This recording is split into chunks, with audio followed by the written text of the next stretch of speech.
So what do you need to grow a business in 2022? So you want to be a health coach, but what do you actually need to grow a business in 2022? Today in this video, I'm going to go through the 5 things that you need to be successful as a health coach in 2022. What's up everyone? I'm Kendra Perry, online business mentor for health and wellness coaches. If you're a health coach, wellness coach, or some kind of health practitioner, and you want to take your business online and start making the big money this year, then make sure to subscribe to my channel when I post a new video every other Thursday. So when I started my business, which was way back, it was like 2014. I guess that's not that far back, but the landscape was very different and online marketing was still relatively new. So I could get away with a lot of things that you can't necessarily get away with right now. And over the past 7 years, 8 years, I don't even know, can't do math, things have really changed. The landscape has really changed, and certain things that people could get away with maybe in 2015, people cannot get away with now, okay? So if you want to be successful online, you do have a bit more competition, but that does not mean you can't be successful, because as a health coach, a wellness practitioner, a health practitioner, whatever you are incredibly needed, right? I think we are all aware of health and how it is so shitty right now, right? People are really sick. Not only do I think it is something like 4 in 10 Americans have one diagnosed health condition, or at least one diagnosed health condition, but overall people are just feeling like crap, and people are pursuing wellness and they are looking for other ways, and that's why health coaching is so important. Anyways, I'm off on my soapbox. I'm off on a tangent. Let's get into what are the 5 most important things that you need in 2022 to be successful as a health coach. So number 1 is a niche. And if you've watched any of my previous videos, you know that I'm a little bit psycho when it comes to niching, right? I'm like, you need a niche, you need a niche, you need a niche. I'm going crazy. And the reason for this is because if you don't niche, then people won't actually know that you help them, okay? It's actually a big mistake I made early on in my business, is I thought that I could just help everyone. And I was out there selling kind of general health coaching services, and as good as my intentions are, people didn't really understand that I could help them. And the reason for this is because we have to keep in mind that people are socially conditioned under the conventional medical paradigm. And we were too, right? You can imagine that when you made the shift from conventional health to seeing the more alternative health realm, it was a journey, right? It didn't happen overnight. You had to shed a lot of old beliefs. You had to let go of a lot of stuff, right? And so the people of whom you're trying to help, they haven't yet taken that journey yet. And they don't necessarily want to take that journey. They just want a solution to their problem, right? So they're on Google and they're searching acne, or they're searching Hashimoto's, or how to solve my anxiety, or whatever. They're looking for very specific solutions to specific problems. And a big reason for that is because they don't really understand the whole body connection, right? They don't understand the holistic approach to health yet. So we can't assume that we know that, because when we sell general health coaching services, essentially we are assuming that they know that too, and they don't, right? So when it comes to creating a niche statement, there are 3 components, okay? The person who you serve, the problem that you solve, and the outcome that you offer, okay? When it comes to the person, it can't just be people, it can't just be clients. You need to choose a group of people that have something in common, okay? It doesn't necessarily need to be age groups, although that can definitely be a thing. You can help women in their 30s or men in their 50s, whatever. But you can also choose a specific maybe life phase or a profession, but you're trying to lump together a group of people so that you can better connect with them, right? Because someone who is a teacher has a very different experience in their everyday life than, say, an entrepreneur, right? Someone who's a new mom has a very different experience than someone who is single and freshly divorced, right? So we're trying to connect to their experience. So we do want to get really specific with the type of person of whom we want to help, okay? Number 2 is the problem. And the problem is the problem that they think or know they have. If they don't think they have that problem, or they don't know they have that problem, then you can't help them with it, okay? Now, that's not to say you don't address the root cause in your program. So what a lot of coaches do with the problem is they go after the root cause. So an example of this would be metabolic health, okay? They're like, I help you with your metabolic health, but people don't really understand what metabolic health is. So you have to go more surface level, meaning that what is the experience or the symptom that someone who has metabolic health problems is experiencing?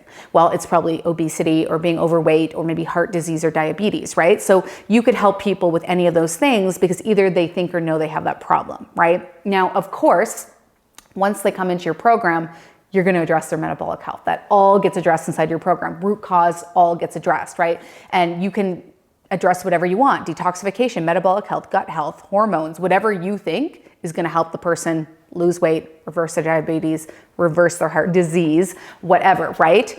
And so that's incredibly important. And a lot of people feel resistance towards niching because they're like, well, I want to approach the holistic side of health. And that's not what niching is about, because it doesn't actually change what you do as a coach. What it does is change how you attract people. And once they're in your world, you can teach them all that stuff, okay? And then number 3 is the outcome. And the outcome is obviously very dependent on your person and the problem that they have. And the outcome essentially is the thing that they desperately want, but they can't have because of the problem. And that's probably the reason why they're actually seeking a solution to their problem. So if we think about a woman in her 30s struggling with fatigue, what does she want that she can't have because of the fatigue? Let's say this is a single woman. She doesn't have kids. She doesn't have a family. Maybe what she wants is to be able to go hiking, right? Or maybe what she wants is to just have fun socializing with her friends instead of being so exhausted, right? So your niche statement might look like, I help women in their 30s solve debilitating fatigue so they can get out there and socialize and finally complete that hike, something along those lines. I hope that makes sense. Niche is really, really important, and that's number 1. Number 2 is a compelling brand. Now, the concept of branding can be a little bit tricky to conceptualize. It actually took me a really long time to really understand what a brand is, but essentially think of a brand as what people say about you when you leave the room, okay? So people, in order to buy from you, they need to feel like they know you, like you, and trust you. This know, like, trust factor kind of underlies everything that you do. And if you're all business and you don't have personality and you're just like Wikipedia or an encyclopedia just kind of repeating random shit, like, people don't really connect with that. And so we want to create an experience and we want people to feel like they know us, okay? Now, obviously, you are a very complex human. You can't show all of who you are in your online presence, but we do want to take compelling elements of our personality and push that into the online world, okay? So when I ask my students, like, what's the first word that comes to mind when you think of me? I usually get coach, mentor, no BS, fuck, no, straight to the point, blunt, tell it how it is, right? And so the way that I teach is I'm very blunt. I'm very to the point. I'm kind of a tough love type of coach. And that's actually how I am in person, right? If you get to know me in person, I'm very blunt. I don't sugarcoat things. You can't peer pressure. I'm very firm in my conviction for things. I'm a little bit stubborn, but it very much is a piece of my personality. Obviously, my online followers or YouTube subscribers, you don't actually really know me. Only really a small handful of people do, and that's okay. But you're getting kind of the most prominent pieces of my personality so that if you met me offline, I would come across essentially the same, right? There's not really a disconnect between who I am online and who I am offline, okay? So you really do need to be yourself, and you have to show who you are to your people. They want to get to know you. They want to understand your personality, okay? Now, people are always like, well, I'm a private person, and great. I'm not saying share all the dirty details of your life, but you want to choose about 5 things that you are comfortable sharing with your audience that you share with them on a regular basis. And a great place to do this would be social stories, like Instagram stories or Facebook stories or LinkedIn stories. I think everyone's got the stories these days, right?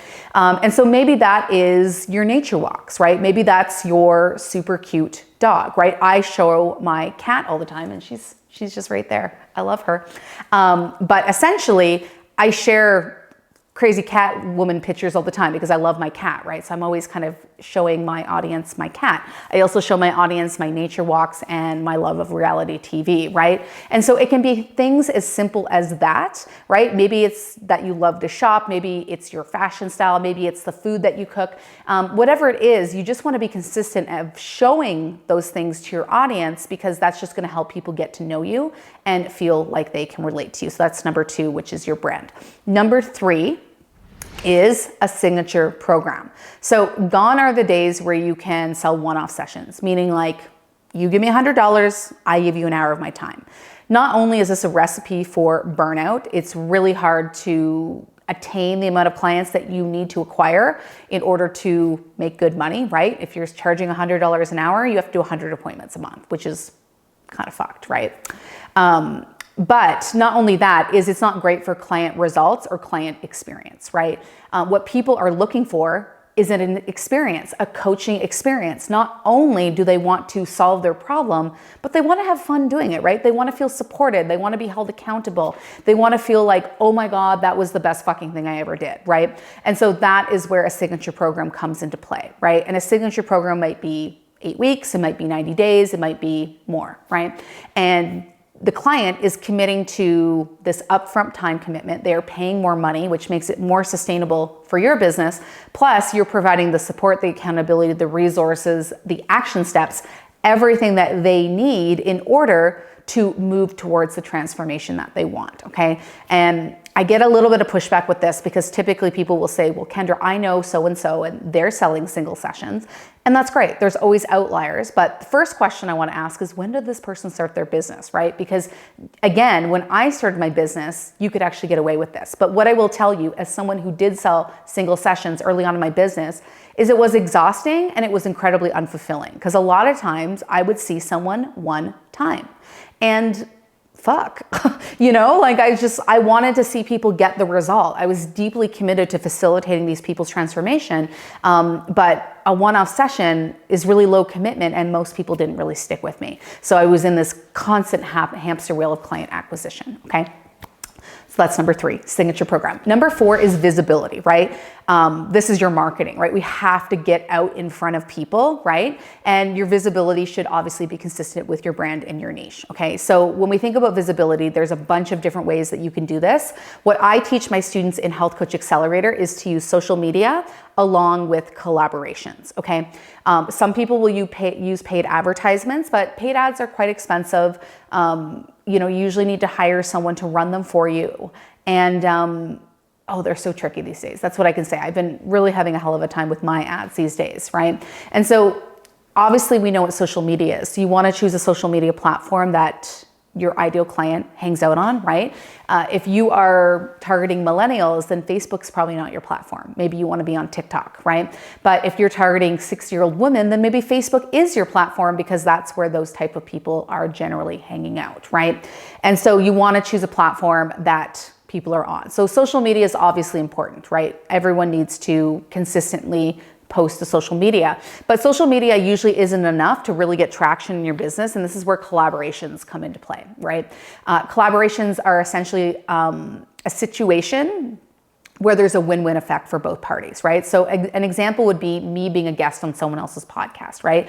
So the podcast host, they're looking for content. They want valuable content to share with their audience, right? And so that's me. I'm here to provide free, valuable content.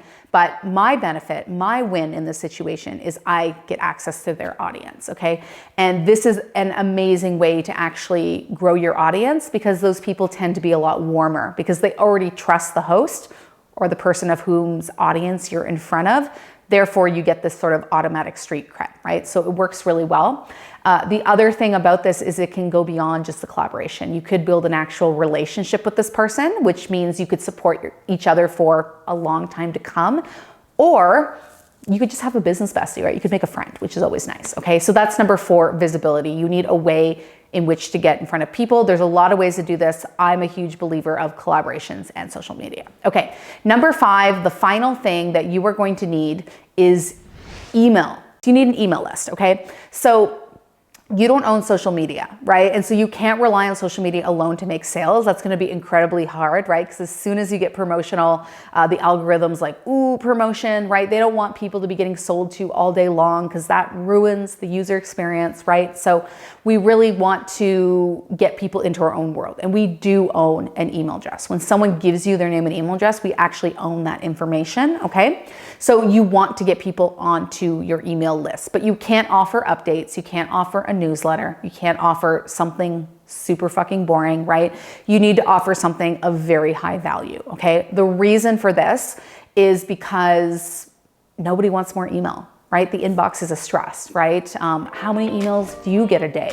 Let me know in the comments, how many emails do you get a day? I'm getting like so many, it's driving me crazy. And I feel like even when I don't subscribe for things, people are still sending me these stupid marketing emails, and I'm just like in this constant hamster wheel of unsubscribing. Do you feel me? Yeah, so people are a little bit cautious of giving it up. So if you are gonna offer them something for free in exchange, a freebie or a lead magnet, same thing, it's gotta be good, okay? It's gotta be really good. It can't be something they can just find on Google. It's gotta be something that they want and they can't find in other places. Okay, so let's do a quick summary of the things that you are gonna need in 2022 to have a successful health coaching business. Number one, you need a niche. Stop resisting. Do a niche. I've done lots of other videos on niching, so I'll make sure to drop the links to all the videos I've done on niching in the description below. Number two is a brand. You need to allow people to get to know you. You need to show your personality online, okay? Number three is a signature program. Stop trading time for money. Stop selling one-off sessions. Create an experience for your ideal clients, okay? Number four is visibility. This is how we get in front of people, right? We show them who we are, right? We can do this with social media and collaborations. And finally, we need to relocate everyone we connect with through collaborations and social media and get them onto our email list. And then we own that. And from there, we can further nurture, build relationships, and get them onto a sales call or get them into our program. All right, I hope you like this video. Make sure to like, subscribe, leave me a comment, share it with your business besties, and I will see you in 2 Thursdays from now with the next video.